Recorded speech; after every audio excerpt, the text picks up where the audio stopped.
আসসালামু আলাইকুম ভিউয়ার্স, কেমন আছেন আপনারা সবাই? আশা করি ভালো। সবাইকে লেট ঈদ মোবারক। যেহেতু ঈদ শেষ তাই লেট ঈদ মোবারক। যাই হোক, ব্লগটা অনেক আগেরই ছিল, ঈদের দিনেরই ছোট একটা ব্লগ আপনাদের সাথে শেয়ার করতে যাচ্ছি। তবে লেট ঈদ মোবারক বলার কারণ তো জানেনই, ঈদ অলরেডি শেষ আর আমি ব্লগটা এখন আপনাদের সাথে শেয়ার করতেছি। কী করব, বাড়িতে ছিলাম, ওই জন্য আর আপনাদের সাথে শেয়ার করা হয়নি। তো আশা করছি আপনাদের কাছে আজকের এই ব্লগটা ভালো লাগবে। ব্লগটা আমি সকাল থেকেই শুরু করে দিয়েছি। আব্বুরা সবাই নামাজ থেকে আসার পর এই তো এখন গরু জবাই করে ফেলবে, একটু পরে অলরেডি করে ফেলেছে। যাই হোক, ওগুলো আর আপনাদের সাথে শেয়ার করিনি। তো সবাই মিলে দেখতেছিলাম এই আর কি। এরপরে হচ্ছে ভিতরে রান্নাঘরে এসে দেখি হচ্ছে আম্মু রুটি বানাচ্ছিল, সাথে আরও 2-3 জন ছিল, সবাই মিলে বানাচ্ছিল। যেহেতু ঈদের দিন 100, 150 বা 200-র উপরেই রুটি বানানো হয়, তো ওই জন্য আর কি সবাই মিলে রুটি বানাচ্ছিল, কেউ হচ্ছে সেঁকতেছিল। যাই হোক, এখানে আব্বু আর চাচু মিলে হচ্ছে কাটাকাটি করতেছিল। প্রথমে ওরাই শুরু করেছে, আর বাকি যারা ছিল ওরা হচ্ছে গরুর ওখানে চামড়া প্লাস আরও অনেক কাজ থাকে না, তো ওগুলো করতেছিল আর কি। তো এই তো এখন দেখতেই পারতেছেন, আবারও এসেছে আপনাদের সাথে শেয়ার করার জন্য। আপনাদের সবার ঈদ কেমন কেটেছে অবশ্যই কিন্তু কমেন্ট বক্সে কমেন্ট করে জানাবেন। আমাদের আলহামদুলিল্লাহ ভালোই কেটেছে সব কিছু মিলিয়ে। তো যাই হোক, সব কিছু মিলে ছোট একটা ভিডিও আপনাদের সাথে শেয়ার করতেছি। জানি না আপনাদের কার কাছে কেমন লাগবে, কেমন লেগেছে অবশ্যই কিন্তু কমেন্ট বক্সে কমেন্ট করে জানাবেন। এখানে এই তো আরও রুটি বানিয়ে বানিয়ে রাখতেছে, আর দেখেই বুঝতে পারতেছেন অনেকগুলো রুটি ছিল। তো ওরা কাজ করতেছিল, যেহেতু একটু পরে মাংস রান্না করে ফেলবে পাঠানোর পরে আর কি, ভিতরে কেটে কুটে। তো যাই হোক, ওই জন্য আগে দিয়ে রুটি তারপর চা নাস্তাগুলো আর কি প্রিপারেশান নেই।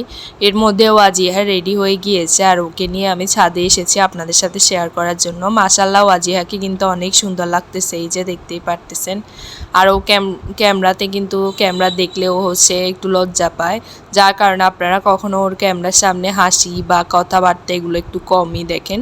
তো অনেকে হচ্ছে বলেন ওয়াজিহা কথা বলে না কেন, আসলে ও ক্যামেরার সামনে কথা বলে না। তো ও যাদের সাথে ফ্রি একদম তাদের সাথেই কিন্তু কথা বলে বেশি। তো যাই হোক, এই তো ছাদে এসেছি, এখন হচ্ছে আবার নিচে এসেছি, ভিতরে মাংস পাঠিয়ে দিয়েছে, এগুলো হচ্ছে রান্না করার জন্য আর কি। এই যে, তো এগুলো ধুয়ে পরিষ্কার করে নিয়ে এরপর রান্না করে ফেলবে। এসে দেখতেছিলাম এখনও রুটি সেঁকতেছিল, যেহেতু চালের রুটি।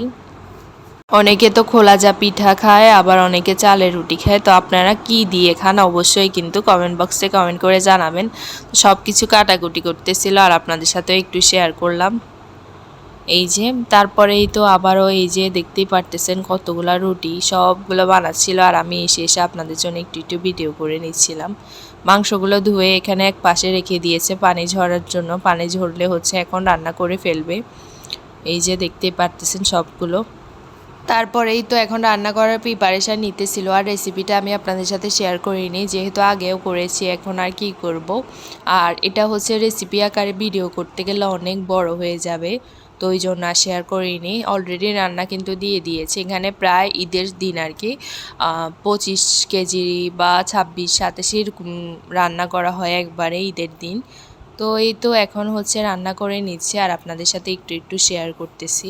আজকের ব্লগে যদি কোনো কিছু ভুল ত্রুটি করে থাকি অবশ্যই কিন্তু ক্ষমা সুন্দর দৃষ্টিতে দেখবেন আপনারা। তো এই তো অলরেডি রান্না শেষ প্রায় মোটামুটি, তখন হচ্ছে একটু ভিডিও করতেছিলাম, তবে এই যে ধোঁয়ার কারণে ভিডিওটা একবারে ঝাপসা ঝাপসা হয়ে যাচ্ছিল। তো এই আর কি, এখানে প্রায় রুটি বানানো শেষ অর্ধেক, তো এগুলো হচ্ছে একবার এখানে এনে রেখে দিয়েছে। এই যে দেখতেই পারতেছেন এই পাতিলটা কিন্তু এক পাতিল পুরো রুটি ছিল। তো এই রুটিগুলো হচ্ছে এখন এভাবে রেখে দিয়েছে, যেহেতু এখনও মাংস হয়নি, তারপরে হলে একসাথে সবাই মিলে খেতে বসবে আর কি। আপনাদের সাথে তেমন একটা ভিডিও শেয়ার করা হয় না, ঈদের ভিডিও। এবারে ভিডিওটা একটু বড় করে আপনাদের সাথে শেয়ার করেছি, যেহেতু আপনারা অনেক পছন্দ করেন ঈদের ভিডিওগুলো, তাই আপনাদের সাথে ছোট একটা ব্লগের মাধ্যমে ঈদের আনন্দটা শেয়ার করার চেষ্টা করেছি। জানি না কতটুকু পেরেছি, তবে আপনাদের সাথে শেয়ার করার চেষ্টা করেছি। তো যাই হোক, অলরেডি রান্না শেষ, আর মাংসের কালারটা দেখতেই পারতেছেন কি সুন্দর এসেছে, মাশাল্লাহ মাশাল্লাহ। যাই হোক, খেতেও কিন্তু খুবই মজা হয়েছে আলহামদুলিল্লাহ। এই যে তো আমি কিন্তু ফেসবুক পেজে অলরেডি শেয়ার করে ফেলেছি গরুর মাংসের ছবিগুলো, আপনারা অনেকে দেখেছেন, আর যারা দেখেননি তারা আমার ফেসবুক পেজটাকে লাইক ফলো দিয়ে পাশে থাকবেন, আপনাদের কাছে অনুরোধ রইল। এখন সবাই মিলে খাওয়া দাওয়া করে নেব, আর আজকের মতো বিদায় নিচ্ছি। আল্লাহ হাফেজ।